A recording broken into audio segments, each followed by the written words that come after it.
this is day, what, 3 of Trump's arrival? What we Oh want to call it? God, didn't I he? don't know what It, we want to call it, but regime change, the new yeah, regime. yeah, Yeah, this is feeling like a new regime to me.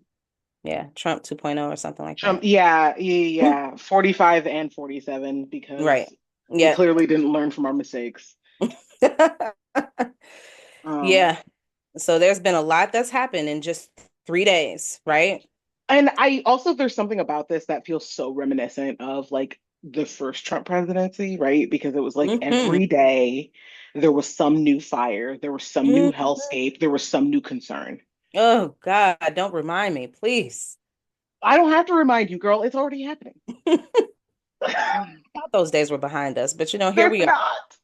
They're Here we not. are. And you're right. You're right. I remember feeling like, this makes me literally feel crazy Yeah. having a president like this because there's always something and that trigger and that constant, well, what is it now? Well, what is it now? What is That's it not now? good for your mental health. No. I keep And here we are again, just 3 days in, and it's I keep already madness. scrolling, just Oh, scrolling. Like I was on CNN, and like while CNN is not like the epoch of good news yeah. or whatever, right? It still tells you a thing. And I was Hmm. just scrolling, and it was like every few seconds, it was like Trump signs this executive order, that executive order. Trump pulls out Hmm. of this really It does. important thing. Trump calls Yeah. who a piece of shit, right? Whatever. Yeah, right. Yeah. So, I mean, it started with the TikTok ban that wasn't, That wasn't right? spooked people And for a so couple it of turns. hours. Yeah, exactly. And what really got me was the message about how they had to make sure that they incorporated that it was Trump That got to that make the saved. call. Exactly. Trump Yes, the hero. Trump the hero. And it's like we hope that, we can cooperate with the Trump regime. And it's like, oh, this is where we're at now. This is where we're at. Yeah. Platforms are literally like appealing Yes. Agree. to Agree. the head bitch in charge in order to like make their case. And that's insane to me. It is. It really is. And a lot of people have, well, I know the ban is apparently it's actually delayed. Mm. So, it hasn't gone anywhere. It's just delayed. But if Trump is not going to enforce it, then, people will probably continue to use TikTok for who knows how long. But Well, I know a yeah, lot of people are responding by leaving TikTok right. and all of Meta, to be honest, I as mean, well. honestly, we should probably all leave Meta I anyway. agree. I agree. Mark Zuckerberg he's showed Yeah, himself to be a devil. So agree. That's right. And you know what's the interesting thing to me is the fact that they place so much emphasis on getting rid of TikTok is for me just a reminder of how much Instagram and Facebook are obviously controlled by the okay, algorithms and monitored. okay, yeah, It's let's like really talk about if this you're though. going to Let's go really talk to about this these though. lengths to get rid of TikTok, I Let's really really need talk to be about it. concerned about Instagram and Facebook. That's what I Yeah, need to be concerned about. because I think that's the other thing, and that's like every time one of these things happens, it's like, okay, what's the thing that they're not telling us, or what's the Yes. thing that they're like corralling us into by cutting Mhm. off this? Like, it feels like we're mice in a little like maze, right? So it's like Yeah. TikTok is a no, That's there you go. and we know, right, that even though the government is saying like they're spying on us, that our own government is spying on us, right? Yes. Like, Yes. like they just don't want China to have the kind of data that our own Exactly. government has That's on right. us, right? Yeah. And the other flip side of that is that people are using TikTok to organize, right? That's And right. also, like TikTok is being used to show what people's lives are actually like during the Gaza Yeah. um, Right. massacre, right? So, like, and Exactly. that's trouble for empire, Hmm. right? Versus things like Facebook and Meta, where everything is tightly controlled, where it's only going to show Hmm. you what it wants to show you, and That's right. everything else can get buried. Yeah. Right. Exactly. Okay. Yes. So I was really curious as to what you said about this. I have I know somebody, right, who Hmm. we were just like sitting around one day and they were like, hmm, the fact that TikTok is getting banned and people are just running to other Chinese apps is so weird to me, right? And I was like, Hmm. oh, say more. And then they were like, Hmm. it's like the government, it's like they're throwing a tantrum against the government. And it's like Right. everybody's just like throwing a tantrum. And I was like, Yeah. okay, okay. I couldn't respond in that moment because for me, like, yes, it is kind of a tantrum against the government, but it's also like trying to make a point, It right? Like if is. people Yeah. are running to other Chinese apps rather than American apps, like that's a choice that Exactly. folks are making. And some of them It's are true. making it consciously. That's right. I agree with right? that. And I also feel like I think a lot of this person's justification for like people throwing a tantrum in like, the 2-year-old kind of tantrum way Mm, is that, well, the government said that China is using TikTok to spy on us, which feels like really, yeah. you know what I'm saying? Yeah. Yeah, that's interesting. I think I agree with the idea that it's making a point.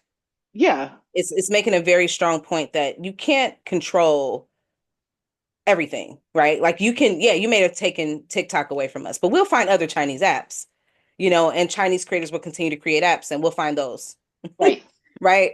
right. So I think it is And making a point. Yeah, I think it's making a point. And I think it's justified. I mhm, think freedom of speech is, if that's how we're going to say we operate as a country, right, when you do things like this, you really do impact people's ability to speak freely. So people feel like their rights are being infringed upon and they have a right to respond the way that they're responding. You right. know.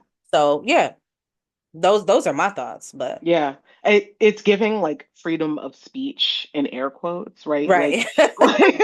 like freedom of speech is like you are free to give the speech that we would like, Exactly. right? That part. That part, and I think we Yeah. see similar things on like college campuses that reacted to like Gaza encampments, like free Hmm. speech, right? But it's like not that kind of Exactly. free speech, this kind of Yes, free speech. exactly. What was the guy's name who just got carried out? What was his name? Speaking on behalf of um I can't remember his name. But they physically grabbed him and carried him out for speaking his mind, just speaking freely. It went viral. It was everywhere. I'm gonna look it up, but yeah, it's exactly that. As long as you're speaking the speech we want you to give, then you're fine, Right. right? And yeah. And I think that's like kind of the thing about, United States targeting activists and like Native Hmm. American, like Puerto Rican activists or like Black Yep, activists or like any of those, right? Like the kind of speech that you're giving is not the kind of speech that embraces empire and therefore you're a threat that's right. versus like, folks like the KKK where it's like this is hate speech, yes, but it Yeah, embraces empire and we love that. exactly.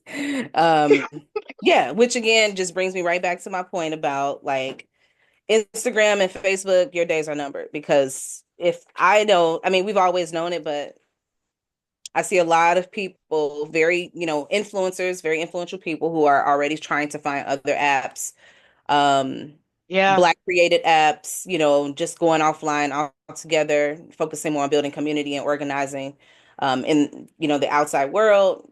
And I don't blame them. It really starts to make me feel like, you know, there's this like boomerang effect almost that it's having with how I'm understanding that TikTok and Instagram are also, I'm sorry, Instagram and Facebook, um, and the shadow banning that people have proclaimed that they have experienced is all very true Yeah. because it doesn't raise the concerns. And the same people who are on TikTok, many of them are also on Instagram. So why aren't, Yeah. I know part of the concern was supposed to be about the fact that Chinese, they can get access to the data in ways that they can't get. But we know that that's not the whole only thing. We know that the influence that people have on TikTok, which they can't control, is shaping decisions in the real world. It Yeah. just so happened to work, it was my understanding that it worked in Trump's favor during the election, which is why he's okay with TikTok. Because I don't know if you remember back in 2020, he wanted Oh yeah, TikTok. he went to yeah, because that's where people were organizing for Exactly. the riots and like the like Yeah. all of that, right? And so now that he's got a little echo chamber working for him on an algorithm because algorithms do what algorithms Hmm. do, That's right? He's right. like also it's just like this is like the really killer thing about just having a narcissist in charge. Ugh, it is absolutely. Which makes me think Everything is just about, like up for grabs because it depends on whether or not it depends on his whims, literally. that's right. That's so true. Um, and speaking of narcissists, so Netanyahu um Ah, yes. gave a really Yes. extensive message to Trump, which was so eerie that it really kind of reeked of, you know, you're going to do me a favor and I'm going to do you a favor. I don't think the fact that the ceasefire happened 5 days before Trump you Took know, office. 2 days before he took office. Like, um, it's coincidental, Yeah. It all feels very and nasty to me. very much so, very much so. And it's really, we're glad that there's a ceasefire, but this is something that should have happened a long time ago. And there's a First of reason all, that it's happening right now versus that's right. like That's a right. year and a half ago where Hmm. when it should have happened. Exactly. Yeah. And the level of damage that it has done to And it's Gaza, already done. it's done. And it's It's like that's done. the thing. Like it did the thing that it was supposed to do, which is like wipe out a kind of Palestinian identity, wipe Yeah, out major doctors, wipe out artists, wipe out cultural centers, wipe out that's right. cultural places, right? That's right. Make it rife for colonization because it clearly like now is a Hmm. land that is not being used because you killed That's everybody right. who was there. You can't. That's right. Yeah. And they were saying that they're still uncovering the death toll because they're still Yes. pulling people now from under the rubble. And so there isn't even a final death toll, as grim as it is already. I Yeah. mean, yeah, And I it's think also it's important to know that like we will never really know the damage, true. That's right. right? And I think also like empires classically undercount damage done in other countries Hmm. to try to like mitigate control in whatever ways that they can. That's And true. so like it's fair that whatever number that we kind of come across to add what 200,000 to that. Hmm. Oh, yeah, that's such a good point. Um, let's talk about inauguration. Did you watch it? Absolutely not. Okay, Sorry. good. Yeah. I was like, So, no. And also it's on MLK Day, so like absolutely not. yeah, right, right, Which right. is Yeah. like, that's such bullshit. I'm I so know. mad about it. I'm so Yes. mad about it. And I saw that Trump had the nerve to quote Martin Luther King. And this is what really frustrates me. Like, what Right. is going on? Yeah. It's just like He the literally would have cognitive tried to dissonance. lynch Martin Luther King. What are you talking about? Yeah, it's wild. Um, but we cannot talk about this without talking about Snoop, Nelly, and Rick Ross. Oh no. Please, God, No. please, I somebody was tell really me. hoping that I wouldn't have to live to see Snoop like switch sides like that. I mean, it's like, and the fact that he's been silent the whole time since Yeah. everyone has called him out. It's like you don't have a word to say. You can't justify it. There's not There one is thing no you can justifying say. it. You cannot because people literally went back and grabbed that post from 2017 where you called out anybody that was willing to perform for Trump and called them what did he call him? Uncle Tom? Mhm. I'm just like, what is going on? And then Nelly has the nerve to say, I don't know if you saw Nelly's response. Not Nelly. Say it ain't Yeah, so, Nelly. it was Nelly. Yeah. Yeah, it was Nelly. What'd he say? He had the nerve to say that he would have performed for anybody, whoever it was, because he respects that level of office, right? Oh, And so it's an honor for him to perform for any president, regardless of who the oh, president is. oh, oh. And Rick Ross, we don't have anything to say about it. Well, like we already knew. No, we don't even need to talk about Rick Ross. Yeah, we're gonna skip past that one. I But just, I mean, I also think it's like it's worth talking about because we've seen a lot yeah, of things happen from 2016, right? Like Trump started as a laughing stock, he began to be taken seriously, he was mhm, elected. And then yep, after the attempted coup, things started actually moving underground and as a way of mhm, like entrenching him in the society. And I think a part of this, like the celebrity buy-in is a part of that, right? mhm, Like Snoop in 2017 didn't know like Snoop in 2017, I guess, was talking as like a person, right? But this was before he was bought out. His political values didn't change. He was bought out, mm. right? And Like this sounds like money.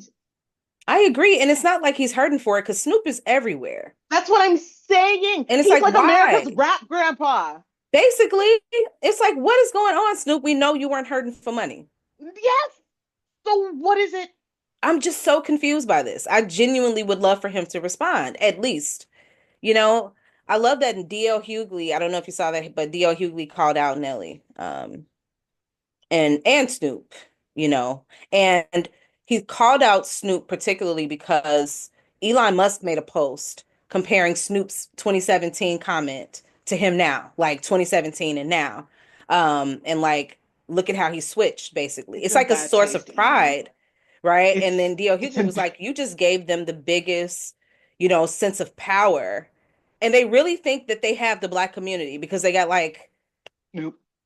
Snoop, Nell. I mean, we love them. We have loved them, We but have we we're not really had checking for them these days. Like, no, and also they not don't after influence the this. black community. Nobody's. Right. I also just like their understanding of the black community is Oh my gosh, it doesn't exist. They don't understand the black community at all. no. And I think they understand the black community via something like Snoop Dogg's rap lyrics, right? Right. Where it's like kind of about like shoes and money and like felony charges, Hmm.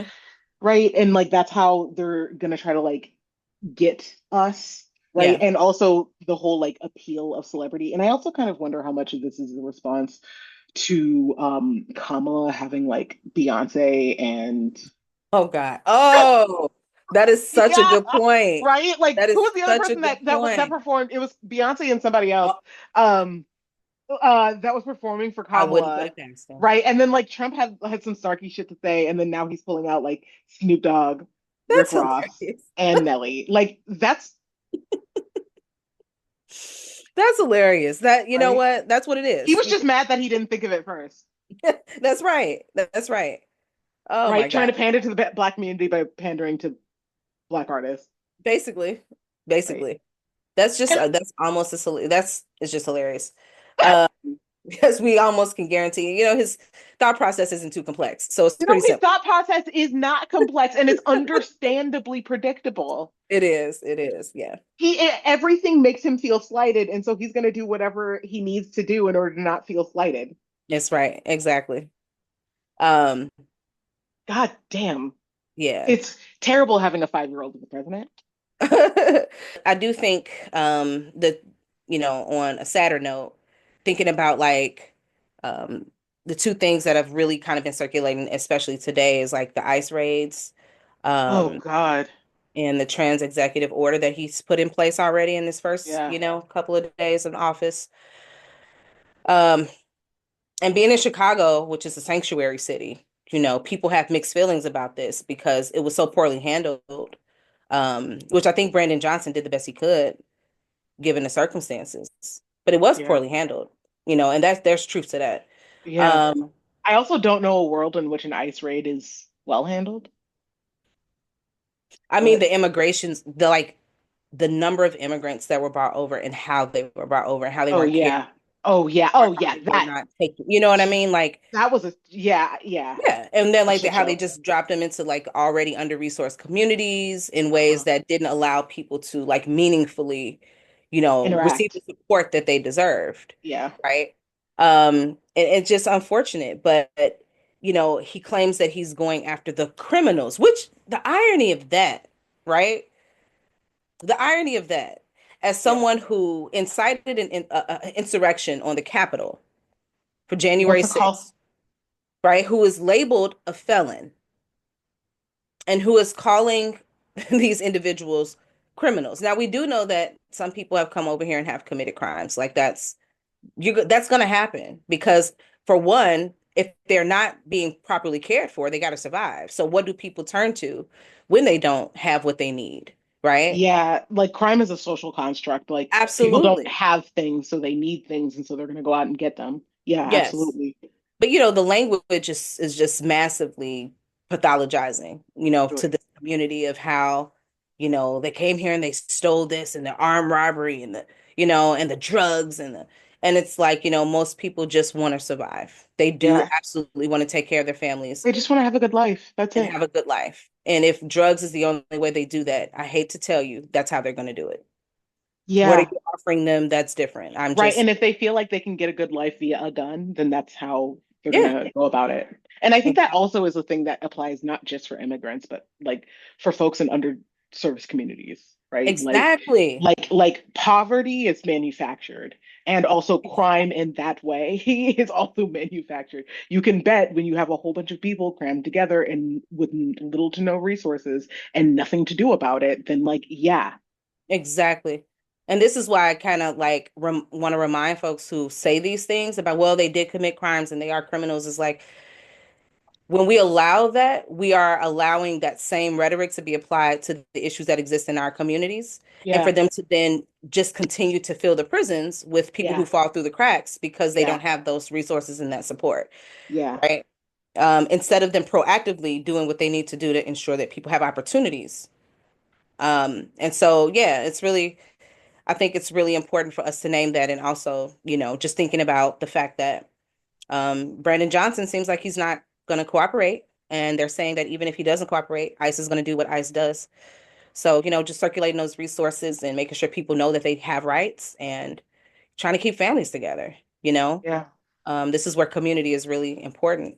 Yeah. And like also like, this is another moment where it's like you might have wondered what you were doing, what you would have done during the Holocaust when Jewish people were getting rounded That, up. yes, yes. This is how Now's you your time. know. This Now's is your how time. you know. Now's your time. When your neighbor's getting rounded up or your neighbor might get rounded up, what are you gonna do about it? That's right. Yeah, that's right. I also think I just like the only thing what is interesting is how Trump has managed to mobilize his rhetoric so that the rest of us use it. Yeah, You know? Like this yeah, whole like build the wall thing and like yeah. immigration like pre-Trump was one thing, immigration post-Trump is another, right? Mm-hmm. And like the way that the Democrats like were complicit in Mm-hmm. Agree. using that rhetoric. Yeah, I fully Right. agree. That's the thing, and it's also like, we throw the term and we laugh about like the narcissism thing, but like that is definitely a feature of It's a real narcissism. thing. It Yeah, really is. And also, it is an actual disorder. People yeah, who are narcissistic have narcissistic personality disorder. It's a personality disorder. But I think that it's glorified in ways that really are harmful, especially when it comes to someone like Trump, and we start to normalize the behavior when we don't call it out for what it is, because he can be very, it's the thing about narcissists, they can be very manipulative, they can be very charming, and then we start to forget where the real problem lies. So I agree. yeah, absolutely. And I think you see Yeah, something like that and there's something alluring about it, appealing about it. that's Maybe right. I too can put in that little work Yeah. and have that much payoff.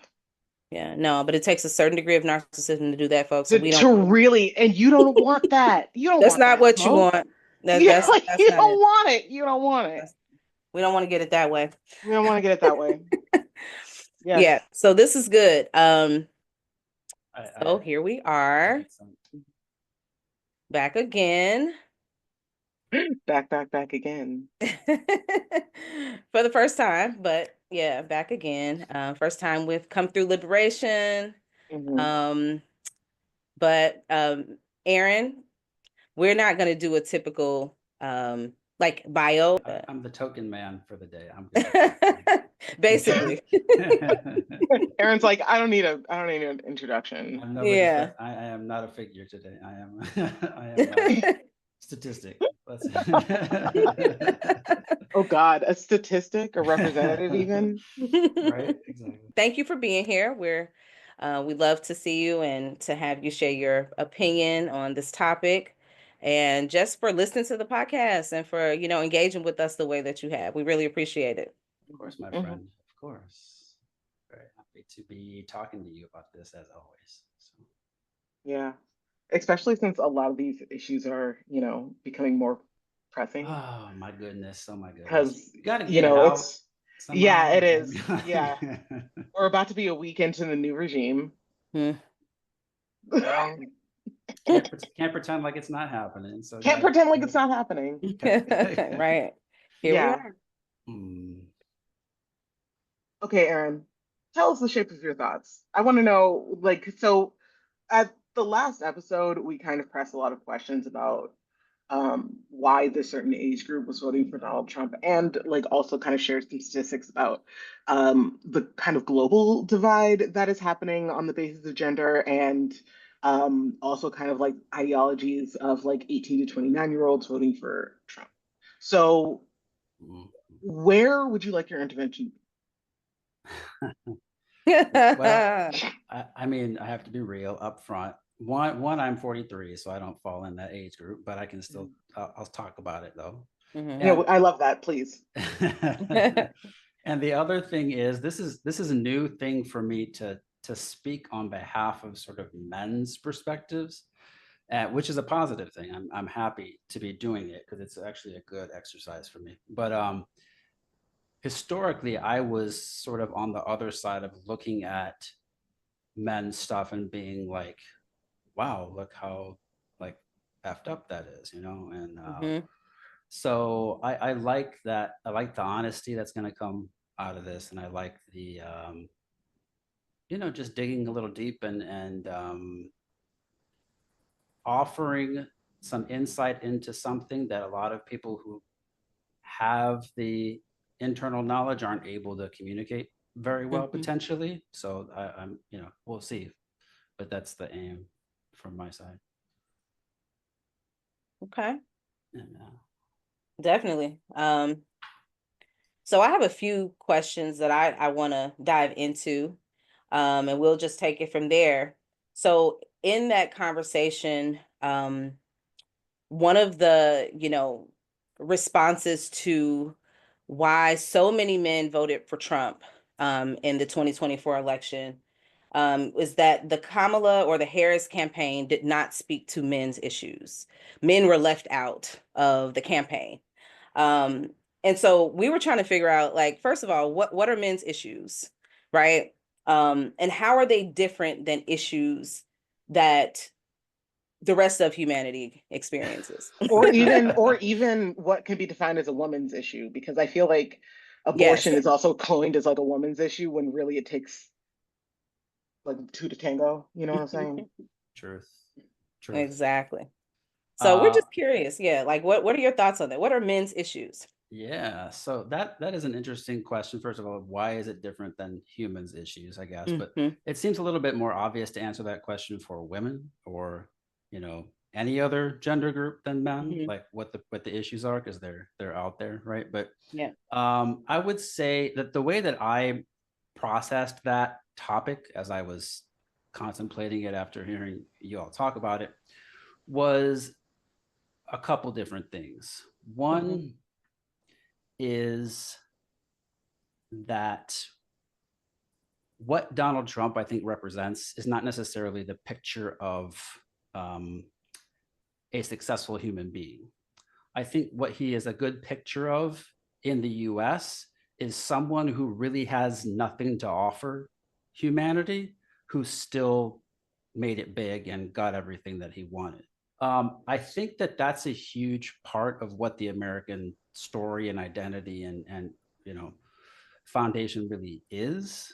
Like this country from the beginning was built on let's find a way to steal stuff from other people and make other people do things for us. And so that seems like a radical thing to say, but it's not, right? That's the nature of Totally. the way that this country has been created.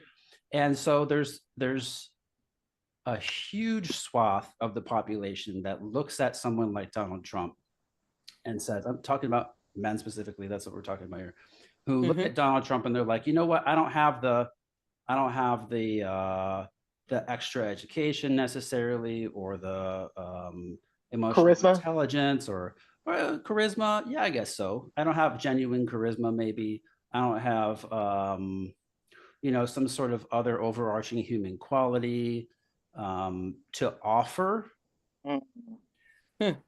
But I know that I can gaslight. I know that I can just speak out of my ass.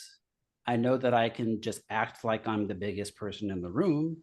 I know that I can, you know, push my way to the front of the line. I know I can do all those things.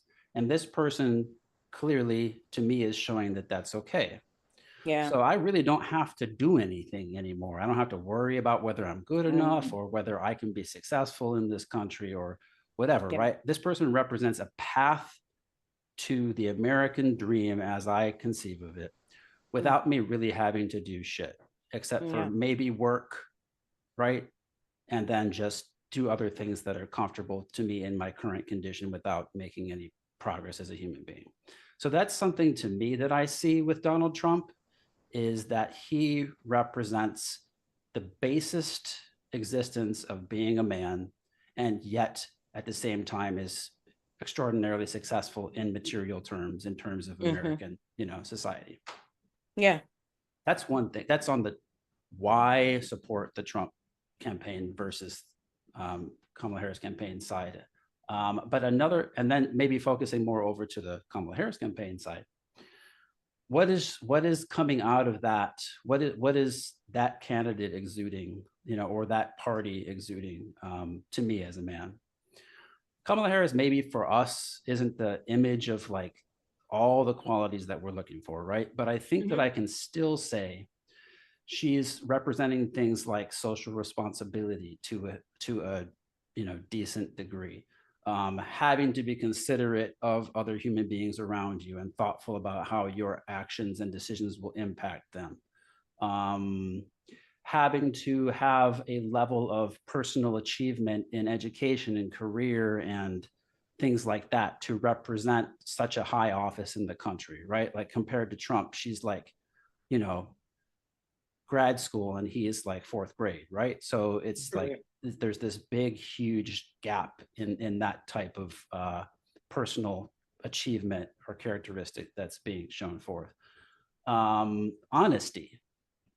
She may not be as honest as some of us would like, but in comparison, right, especially, there's this demand for real, like sincere conversation and openness to talking about things that you're not comfortable with. And all of those kinds of qualities that she displays, at least in comparison to Trump to a large degree, are things that I don't want to have to deal with. Why do I have to do, or I may not even conceive that I can't even maybe use the imagination to conceive of ever achieving those kinds of things. And so why do I want to, choose this person that I can't see myself ever being anywhere near and equal to as the person that's going to pave the path for me? I'm not interested in being below this person for, however many years. I'm interested in jumping on the train with the person who, I can be successful with or see myself, in and find some sense of identity with. And so those are a couple of things that I thought that of. makes sense. Yeah, you know what? I feel That's like we really need to stop and like unpack all of this, because I don't know what I was necessarily expecting, but none of that was it. And I really appreciate it. Like, I think both of those are really valuable takes. Can we like I want to just pause, right, and start on the first one about Trump being kind of like an insta success, right? Like you don't have to put in, Powerpuff Girls, sugar spice, and everything nice. You don't have to put in any of that. You just put in like some instant mashed potatoes, and you got a millionaire. And so like it kind of reminds me of the idea of like delayed gratification and instant gratification, right? There's something about Trump that is underbaked enough that we can associate an instant gratification with him, especially because he tries and fails and tries and fails, and he still manages to be successful. And that is like what is the most alluring thing about him. Which, so many things are paradoxes too, because do we want to say that in and of itself is a bad thing? It's impressive. No, right? It's still impressive, even if it's try and fail and you can still become a president isn't necessarily a bad message. Right. It's just the fact that it's all the other things that come along with this particular person that are super harmful. Yeah. And we also know that not just everyone can take that path where they try and fail and can still become a president. And so the privilege, right, that's associated with being this white male. And I think also it's like Trump tried and failed for good reason, and then still managed to like be successful rather than trying and failing. And like the whole point about taking an L is being able to like take away the lesson, right, of the L. But like Trump doesn't, he takes an L, but he doesn't take the lesson. Yeah. Something about narcissism that doesn't allow you to do that. Wow. The way narcissism is set up. It's really, it really sets you up for success there. And then also the other bit about Kamala just as a human kind of representing, I don't know, like having to think about other people. Mhm. I don't know, dude. It's bleak. It's true, and she's not even She's right not even like the emblem of, yeah, yeah, to us at least, from a lot of our perspectives, she is not the emblem of that whatsoever. right. But what she represents, right, is that Right. it wasn't even so much, I think a lot of it wasn't even necessarily her, right? It was like she's representing this Biden-esque type thing that just happened, and the whole, all the way back from President Obama's terms, right, through now, rejecting that whole thing. She's Right. carrying that whole line of stuff, right? Right. And she may not fully represent a lot of the qualities there, but she didn't separate herself from it enough to not represent them. So No, and if anything, she kind of came up like under Biden's wing, right? Because it was like Biden's running for re-election, J.K. Kamala's going to be Yeah. reelected, and it's like she already kind of had the right, like the lineage of like Obama, Biden, Kamala, mhm, like already there. mhm, And like yeah, there could have been and probably needed to be some kind of separation because a lot of us, or at least like the thing that gave me the ick was that we weren't far enough away from, I wanted to be farther away or like farther Yeah. on, right, from the Obama presidency. Yeah. mhm, Yeah. So it sounds like too, there's this, I don't want to have to do the work, Yes. right? It's like the underlying thing of like, because it's not unattainable. It's just, I don't want to have to do that work. And this person is an image of what's possible for me if I just, Go through follow the in that work. path. And if you're 18 to 29 and a white male, that may very well be true. mhm. That makes sense. Yeah, Very interesting perspective. I don't think we've talked about that perspective, so I appreciate that. yeah, that was the result of me sitting there and saying, on what plane of existence could I find this person attractive, as an emblem, as something that I wanted to support, and that's what came out. Was like, I can't laud anything about this person genuinely, but I can see how the idea of him is attractive if I am someone who doesn't have a lot of the things that I can claim to have, like a certain level of education and a certain level of perspective on social issues and a certain level of identification with, Social uh, or emotional intelligence either, right? yeah, just like all those kinds of things. You strip that away, and what's left, I feel like I have no value in a certain rung of society. But this person shows me that it doesn't matter. Yeah. And so, sure, fantastic. You know, Hmm. I can imagine Yeah, that. I think that's what's so bleak about it.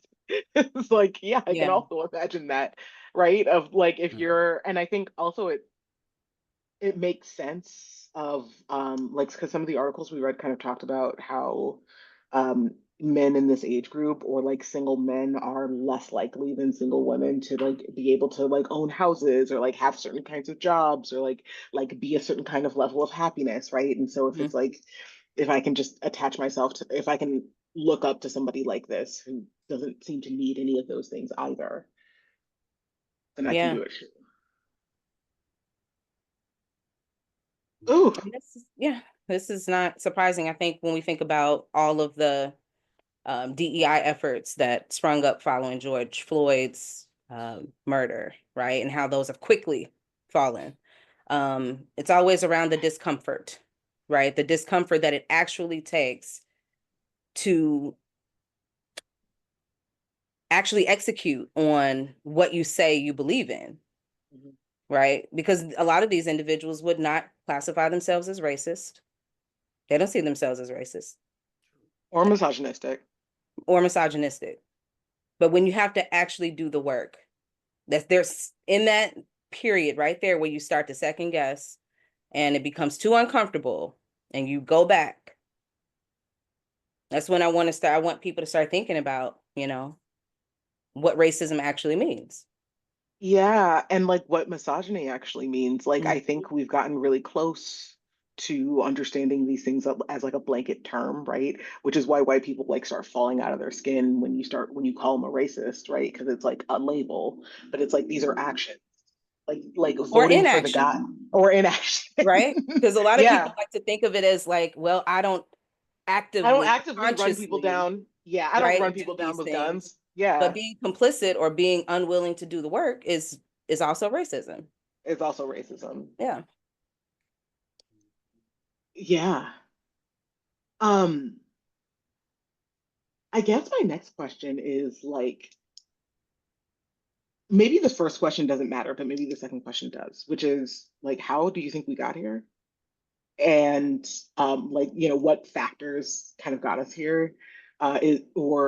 And also like what what does it take to move forward? Mm. Because I also feel like I don't even know, like this is a question that like I don't know if we will be able to construct answers for, because this is clearly like a global problem, not just a us problem. Yeah. But I think it's True, still true. like it's worth poking at. I definitely have a lot of thoughts about this. I have been spending a long time now delving into what we are as human beings. Mhm. That's my thing Mhm. right now, and reading a lot about our past, prior empires and things like that. Just I've I've felt that I'm missing something about what we are at many points when I've been disappointed, like when the Gaza bombardment began and then just perpetuated, and then just like the ugliest side of humanity, was in front of us, not just there, right, but in terms of people's reaction to it or lack of any type of interest in the topic, or right, just like this whole Mhm. thing in your face is just like how like my cognitive, so something is happening in my brain that doesn't make any sense right now. And Mhm. so, and it was jarring. And so with those types of things, I've had to step back and be like, what are we? Mhm. And so I do the same thing with like the US issues. I did with my book, I wrote about this kind of stuff too, so it's not the first time I've started down this kind of path, but I've just kept going further into it. Mhm. I think that we go back to the thing I said about the beginning of this country and the way that it started. Mhm. And then you all talk about, right, capitalism as the system that we exist under and all of that. I think we have to keep everything in those contexts to be able to understand it.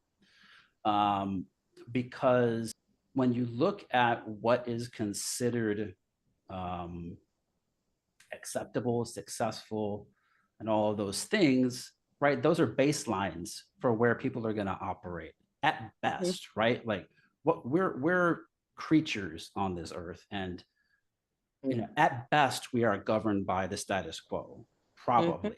Like, I mean, some of us have superseded that or been in circles that were pushing the boundaries, and so Mhm. we have been uplifted and those kinds of things, right? But like the baseline is basically the status quo. And the Mhm. status quo for the United States is find some way to compete with your fellow individualistic human beings. You all were talking about individualism, your Mhm. fellow individualistic human beings in such a way that you end up on top. That's the baseline for Yeah. American existence. Right. And so when you consider that, everything that flows from that just makes sense in that sense, that it's on par, right? Like, why am I going to pick a path that makes me work harder than other people and does not provide me any more material Mm. benefit than they are going to achieve? Why would I do that? It doesn't. I mean, I know why I do it, but when you just think about it in terms of like, we're primates out here running around looking for a banana and a mate. Like, why am I gonna take the extra path when all I'm gonna get is the same thing? So when and a lot of this was silent right before Trump, because there wasn't someone that made it okay to think you could do that, Mhm. right? Yeah. I mean, there were people, but it wasn't as egregious. It wasn't as prominent. Right. Exactly. but we saw as soon as it was there, bam, like everybody jumped at it, right? So it was waiting there, but the status quo appeared to be something a little bit higher than that. And so people didn't want to out themselves to it.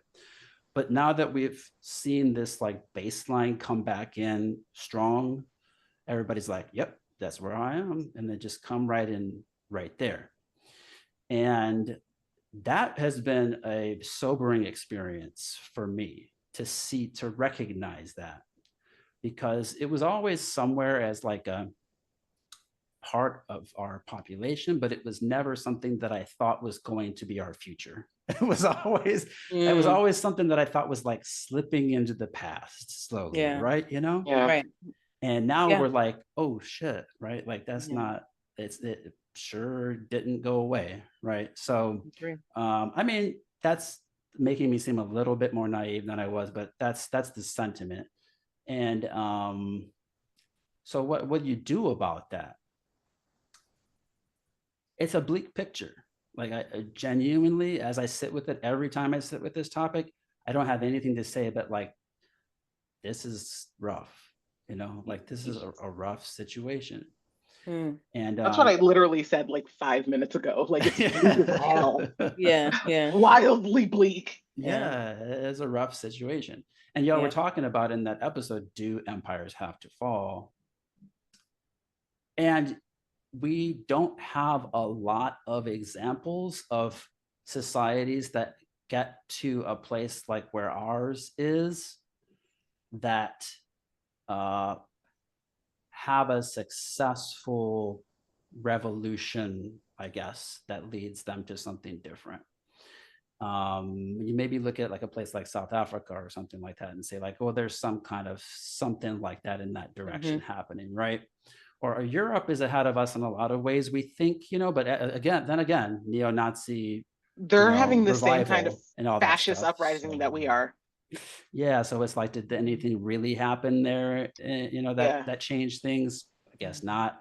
So there's not a lot of examples of that. And I think the honest reason for that is we don't live in a society that, at least I'm talking about the US society, but I think Western civilization in general too, as at least a generalization of it. We don't live in a society that has stigma or rewards around being a good member of the community. And so, and foundationally, like in terms of our understanding of what it means to be a human being, I'm not talking about you, me, and, you know, us. I'm talking about the majority of people. And we've moved further away from that, right? And so it's like, as again, back to that baseline thing, it's like where people perceive the daily messages that they're getting is the strongest, you know, signal for how to be. And then there's all this extra effort that you can make if you want to cultivate something further. And how do you change the baseline message? I think that we would have to reconcile to the past of what the US is and how it came to be, and be honest about that, and sit down and level the playing field and be willing to sort of redistribute the picture. And, you know, there's a lot of things like that that I don't realistically see happening.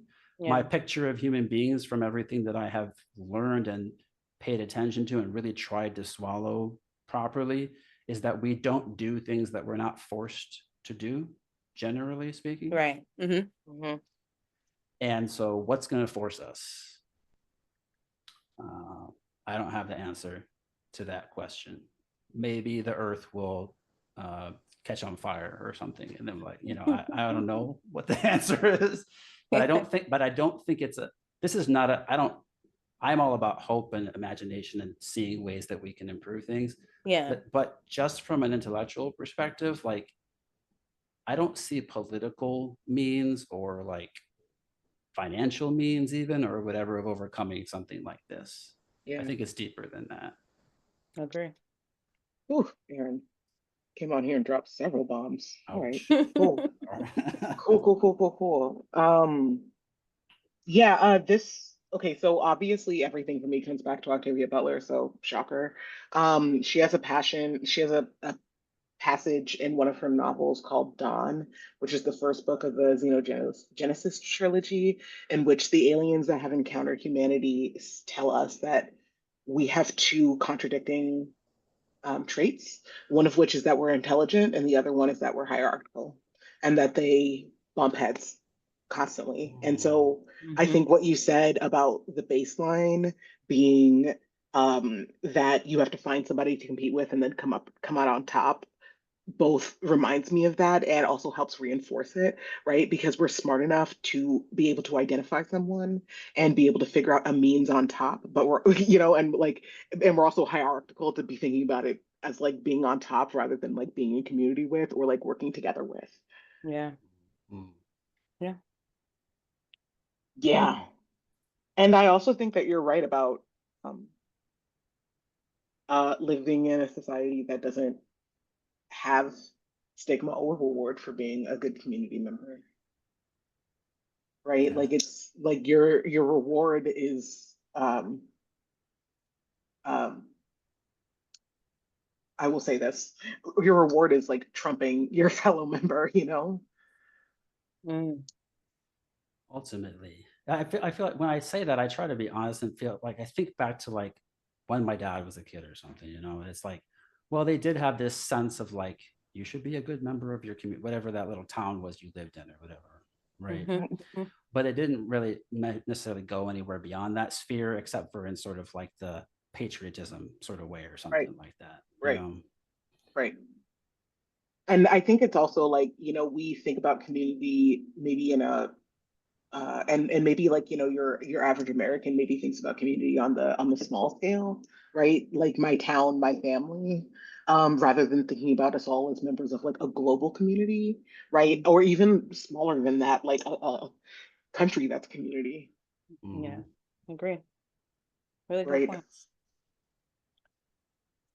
So I think my final question for you would be if you want to share a little bit about the ideological divide. You kind of spoke about it a little bit, just in terms of like what the data has shown and how women have voted versus how men have voted. If you Mhm. have any thoughts about that, I would love to hear it. Mhm. Yeah, at this time I'll try to focus on like some stuff about men. So, yeah, I mean, look, you know this already. I'm just speaking it for the sake of speaking it. We don't have because my experience of life has been I've been forced to learn a lot of things. Mm, Um, but we as men don't, generally speaking, have the same forcing factors that make us evolve our ideology about anything, really. mm, mhm, So it's very elementary and a mhm, lot, and it can stay there and be okay. Like there's nobody's coming after us for that. I mean, mhm, yes, some people are, right? But Mhm. like maybe if you want to say half of society is coming after us, the other half is defending us. mhm. Truly, So, yeah. like, do I need to aspire to or acquire a higher ideology, or do I just stick with this base thing that I've had since I was like a kid that's Mhm. always been okay, you know? Right. Yep. And so that's one thing. And I think on the other side, and people who are not identifying as men are experiencing life as men in this society, especially as a white man, don't have the privilege of sitting with whatever their, you know, base level understanding of the world was and just cruising through, right? Like you Right. have to make adjustments as you go on because Mhm. it didn't work out the way that it was pictured, right? So Yeah. you had to learn something. That's right. And so that in itself creates a divide Mhm. ideologically. Because if you believe the thing that you already know works fine, that's your ideology. I'm sticking Exactly. with it. Yeah. You Yeah. know? And then the other part is just in terms of benefit, self-serving benefit. I think it's like generally more evolved ideologies have evolved in such a way that we begin to identify more with others maybe who have struggled in a similar way that we have, or those with whom we can find solidarity, or those with whom we can find community to overcome the limitations of our prior understanding of the world that we are struggling with, and those kinds of things. And so you level up in terms, or expand maybe in terms of who you're able to connect with, how you're able to connect with people, the ways that you're able to relate to and navigate social circumstances, and all those types of things, versus not having to do that, right? And so if I can get away with not doing any of that stuff, again, it's like, why would I do it? Why would I do it? Not for me, but yes, I think that's an honest thing to say, is like, why would I do more work than I have to do? So there's a lot more. There's so many ways that we could talk about it, I'm sure, but I think that's a valid one from a man's perspective. I agree. Yeah, I think the lack of emotional intelligence is really coming up for me, because this very low level why do it is also the same thought process that's affecting the quality of men's relationships. Right? Because that's why you do it. Because it impacts your ability to genuinely connect with people who have a different background than you. And if you're not willing to do that, then you're missing something in your connection. So when we see data that shows that men are lonelier than, well, people are lonelier now too, but men are lonelier. And that there's exactly. And yeah, this really, I think, all connects. So yeah, that makes sense to me. Yeah, the way that folks who are born female are socialized, and like the kind of like hell and high water that you have to go through in order to figure out how to like get through. And how in some ways that prompts emotional intelligence, because you're constantly trying to like read the people around you, not cause waves, not, do any of that. And then you can see a lot of dudes who have never had to do that and have never been looked at as a problem in a similar way, right? Or something to be tamed even in a similar way. And so it's like it's been cool. And I think there's actually something legitimate to that. I think there's something actually really legitimate to that. Like, I think it makes sense as a human to not do something that you don't have to do because it feels like more work, right? Unless you're already having to do it. And I think there's a lot of us that have grown up already having to do the work of thinking about other people, and like have even felt some sort of reward about it. Because I think even if there isn't a societal reward for it, I think there is a reward in that, like, you get to have friends, you get to have community, you get to have people to talk to. Yeah, that's right.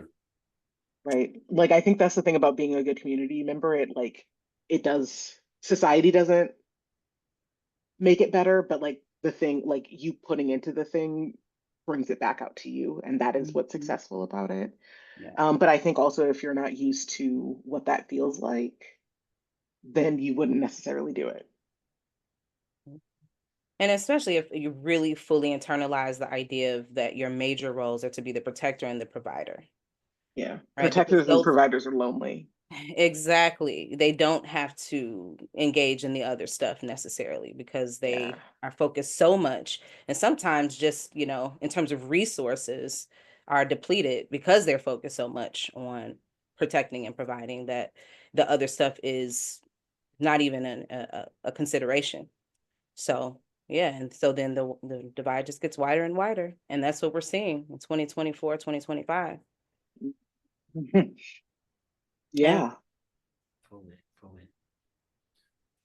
I think this is so I teach writing and close reading, and like how to, look at a text and like really get under it, around it.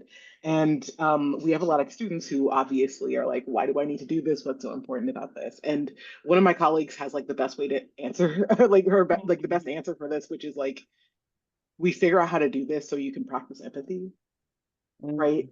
Because by like looking at a text and thinking about other ways that it can be viewed and trying to like think about other interpretations, you have to put yourself in somebody else's shoes, and somebody else's like experience, right? Like reading Toni Morrison requires you to be put in another set of shoes, right? And understand it. This isn't necessarily my answer. Like, I'm not, sorry, pause. potentially we are too far gone for this to be a real thing, right? But I do think that this is all connecting to the banning of books, right? Mm-hmm. Like reading is a way of us to learn things that we would never be able to learn in our own skin. Yeah. Yeah. Very true. Very, very true. Like give a gift of love to someone you know and share a banned book. So true. I wanted to just talk about, so I'm gonna talk about my story a little bit to shed some honest light on the things that both of you were just saying. Mm-hmm. And when I was a young boy, up to like age 10 or so, I can fully see the tendencies in me of manipulating people, taking advantage of them, finding ways to womanize, even like at that young age, all kinds of materialistic tendencies and ways of getting around the system, and all kinds of stuff like that. Yeah. And as much as like that part of my story is really beautiful too, there's a lot of beautiful things in that part of my life.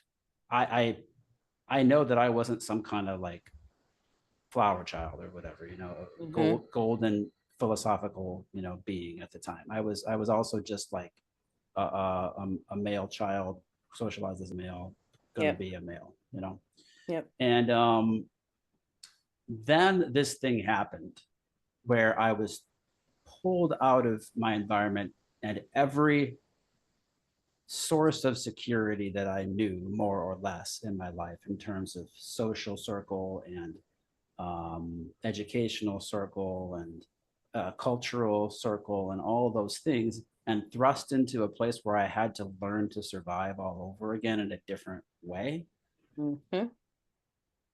That process that lasted for many, many, many, many years, and it's different, parts of the trajectory, is the reason that I can say now things like community and empathy and, or I shouldn't say the bad things that happened to me are the reason, but the way that I overcame that or was able to, transcend that whole experience was to develop these kinds of qualities.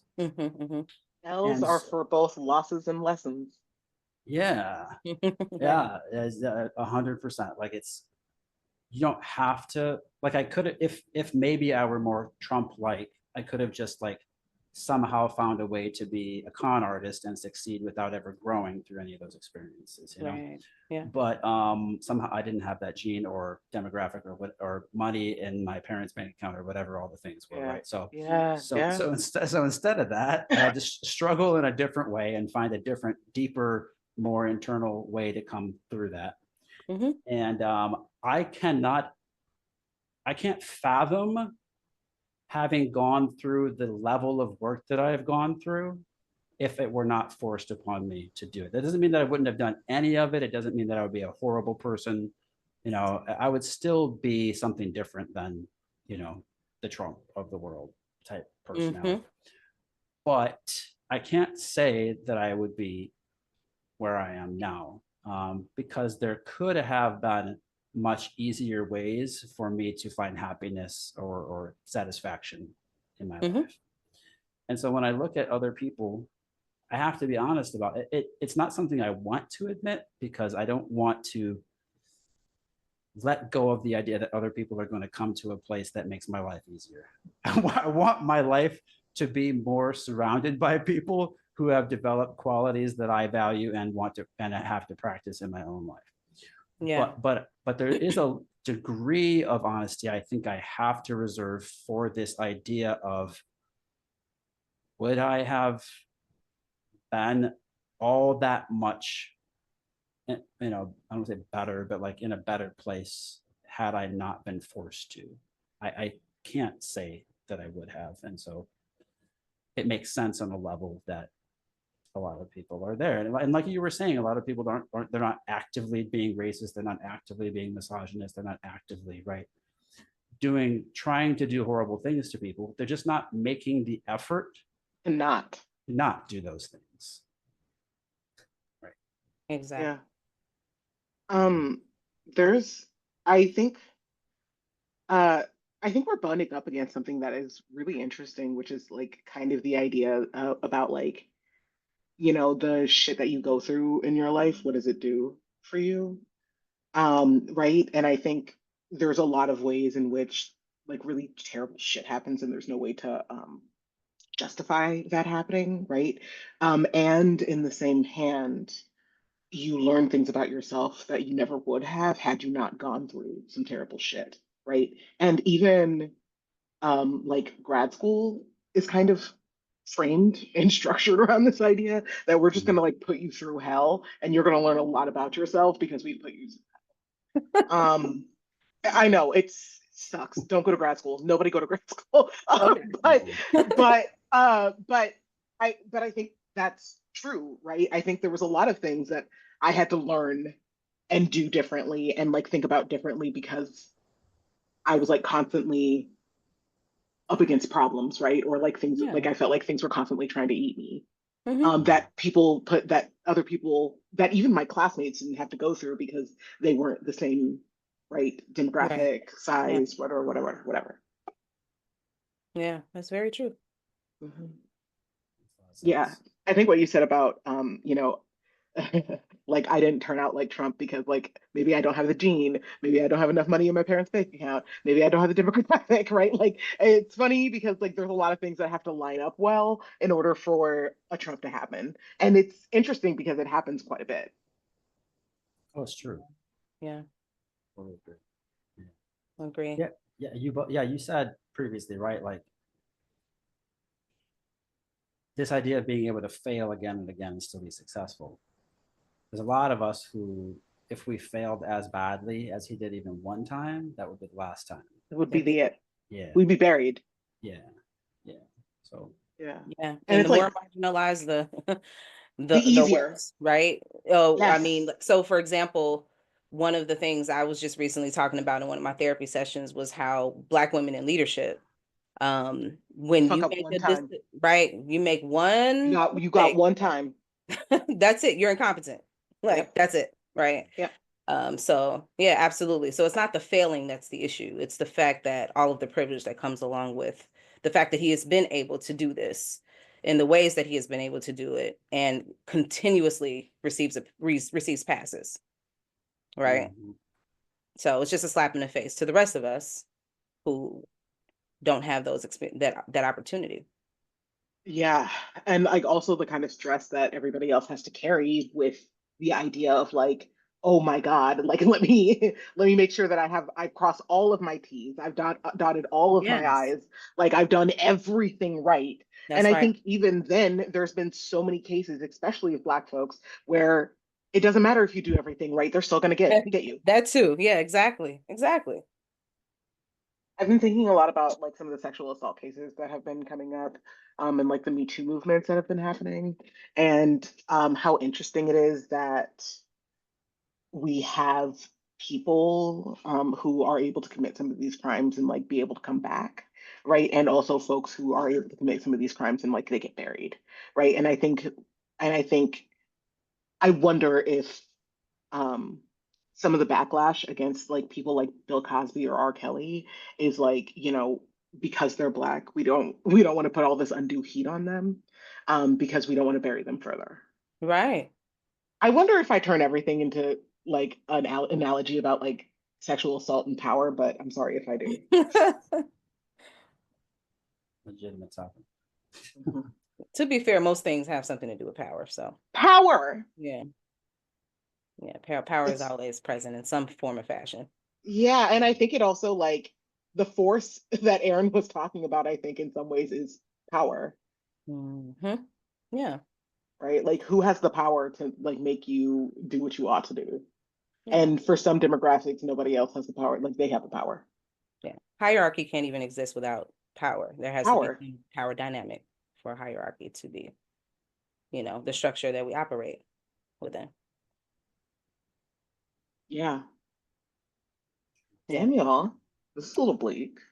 A Yeah, little that whole that whole bleakeroni. that whole thing you brought up about the hierarchical nature, I don't even want to go down that road because I see it getting bleaker. So I'm gonna stop. Right.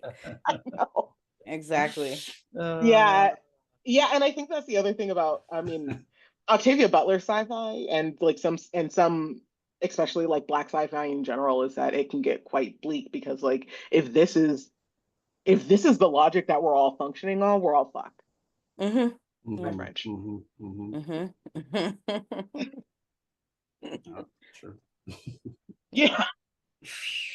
Aaron, I do feel like you found a great topic for your next book though. Bleak, Oh my but goodness. Ah.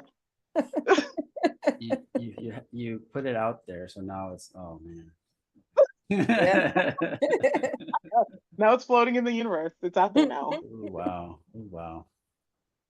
It is, I mean, it is interesting in its own right? It's very interesting because I feel like it helps us to understand ourselves too. Yeah. But Yes. Yeah, it does. Yeah. I think even I will want to commend you, Aaron, for kind of like the radical honesty about like, yeah, sure, I like did some things that I wasn't proud of or like exhibited characteristics that I wasn't so proud of because I do think that weeding out this tendency in us requires us to like look at the less cute parts of ourselves and like Right. reckon with them in a very serious way. Yes, yes, yes.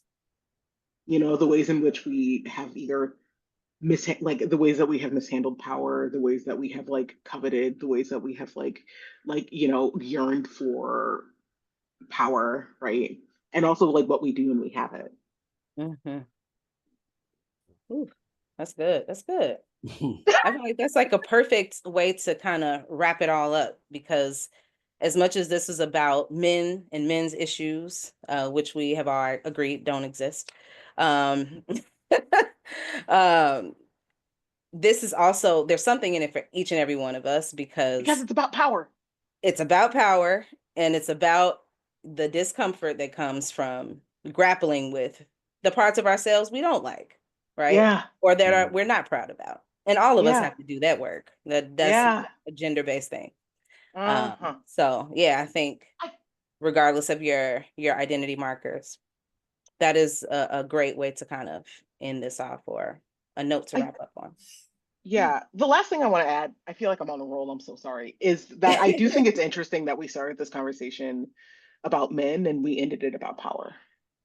Oof. Whoa. Told you I was on a roll.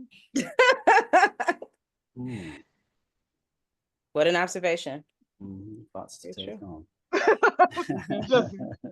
just we can wrap that one up. We can put it in our pocket. We can look at it later. It'll give you the heebie-jeebies, but we can just look at it later. Yeah, I feel like it would be like I would be amiss if we didn't. Yeah. You know. Thanks for pointing that out. That's deep. No, just thinking back to what you all were talking about in the prior, podcast episode and the men's issues topic. I think we means whoever wants to consider this topic will benefit from, I'll put it that way, being honest with where we are as a society. Yes. And looking around, the way people are responding to this circumstance can't be manufactured. It's not something manufactured. It's there in their heart of hearts, and it's coming straight out because the mouth is no longer constricted, and so here it comes. I look at the way people interact on, I mean, social media, but like LinkedIn even or something like that. Look at the way people are freely, advocating for this administration and showing zero concern whatsoever, regarding anything about it. And it's just, we have to be real about that being where we are. Yeah. To be able to do anything with it, whatever the thing is that we are able to and choose to do with it, we can't do any of it without being willing to say that's what's happening right now. Yeah. It's not a fluke. It's not a, somehow he tricked everybody or something like that. Like right? Like this is not the first time. Yes. Yeah, he told us exactly who he is and what he's about and all of it. And we believe nobody, yeah. And it's like, when people tell you who they are, believe them. Trump told us exactly who he was. Yeah. And we found out, all of us fucked around and found out rather quickly, right? That some of us were like, yikes. And the other one were like, yes, finally. Mm-hmm. Now I can be who I am. Yeah. That's right. That's tough, but yeah. But yeah. And it's I think something that you said that much closer to the beginning is really important to incorporate in that, is that the intention isn't there to harm people necessarily all the time, or the intention is right. The intention to do, I think the intention for Trump a lot of times is harming people because it's retribution and vengeance and narcissistic types of things, right? But for a lot of other people supporting him, the intention isn't necessarily those types of things, but the benefits of letting those things slip outweighs the perceived benefits, at least, of them actually trying to incorporate that into their thought process. So they just let it go by. Yeah. Whereas those of us who have suffered or do suffer or identify with those who suffer or whatever, those poor characteristics and promises and behaviors and all of that can't do that. And that's where we are. That's right. I don't know, it's not it is a bleak picture, I suppose, but I also find power in the truth. And if you start from a place of being able to see the playing field clearly, even if you're on the weaker, quote unquote, whatever, you're on the team has less people, or you're on the team that has smaller players, or whatever analogy you want to use, at least you understand what you're up against. Right. And that to me is a positive. And so that's what I can offer that at least. What is that quote? The truth shall set you free. Yeah, at least I think that's what I learned with I learned it over a long period of time, over a lot of things, but one of the things that punched me in the face was the Gaza, ongoing massacre, genocide circumstance, right? It's just that if you don't accept these things, that they are real and that this is how people want to conduct things in the world, how can you deal with it, or at least even emotionally, how can you deal with it? But how can you deal with it on whatever other political or social level you are able to contribute to? If you just constantly say like, this is crazy and these people are doing something that's unbelievable and these kinds of things should never happen, and or the worst, like, this is not who we are, right? Oh, I hate those. Right, like not everything is quite in that camp, but it's still sort of like a little bit in that camp. I'm speaking, honestly about my own naivete, is like believing that these things are out of the ordinary doesn't help to anticipate and work with the reality that we have. Exactly. Yeah. It's kind of like how acceptance is like the first step to like doing anything about anything. Like I also just feel like, I think acceptance is a big part of it. And I also feel like for the whole, because I think that's been thrown around a lot, the this is not who we are, because this started way back in, right, like 2016 when Trump even like started, right? And I think it also just denies the fact that this is exactly who we are. This has been always who we are, and not all of us as individuals, but like as a national kind of characteristic, like, this is exactly who we are. And like that is more of a problem than like this individual character. Yes. Right. And also like what are we gonna do to like change who that individual character is? Right.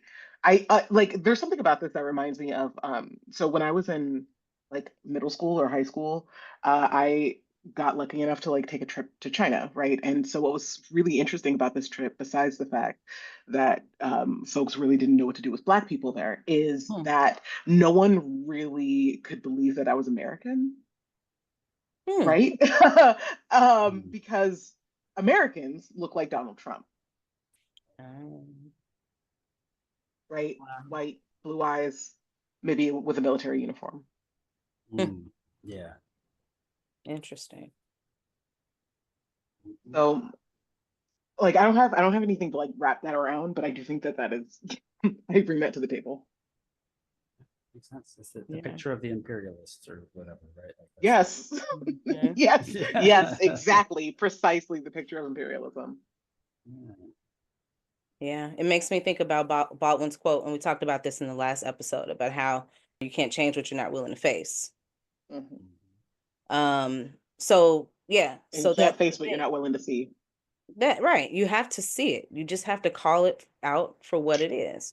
And it's not that it's not there. It's just that once you do, then you have to actually do something about it. And if you're not going to actually be willing to do something about it, then you have to keep calling it what it isn't. Ooh, Right? Tina. Yes. No, You can't ask it's like, who we are, right, is defined by the people who are, I mean, it's always interesting who's defining who we are too. Because let's ask the perspectives of an indigenous person who we are. Nobody's doing that. Nope. for a good reason. Never see that. For a very good reason. Not For Exactly. to, a very For a no, for very that good that would reason. be that would be anti-empire. Exactly. So yeah, so that's how those are some of the tactics of not being able to really call it what it is. Mhm. Who gets to define what it is? And I think this also brings us back to naming, right? Those who make Yes. history are the ones who are allowed to decide how we talk about it. And how we Right. talk about it decides how much action we feel like we have about it. All right. Exactly. We're in a big process right now, and I think we've been in this process of figuring out how to like speak truth to power, right? And Yes. then like once we figure out how to talk about it and how to call it what it is, right? Yeah. Like rather than calling the thing slavery, we're calling it enslavement, right? Like these things Yes. matter. And so like now that we're figuring out how to talk about it, we can like we're one step closer to figuring out what to do about it. Yes, that's right. So in some Mhm. ways, maybe progress. In some ways. Progress is always relative, you know? Exactly. True. That's very true. Mhm. Now, I just want to thank you again, Aaron, for sharing your perspective. As always, it's great to be in conversation with you. Love that you were so honest and just Hell forthcoming, yeah. and vulnerable as well. So much appreciated. So I happy to. really think you gave a lot of us, I'm so sorry. I really think you gave a lot of us a lot to think about. Like I'll be chewing on this for a while. Right on. But then I did something, so I'm happy. As per usual. Right on. I appreciate you. Yeah. No, We Mhm. appreciate you too. love talking to you. Love listening to you. So just happy to honestly chat with you about it. Thanks again.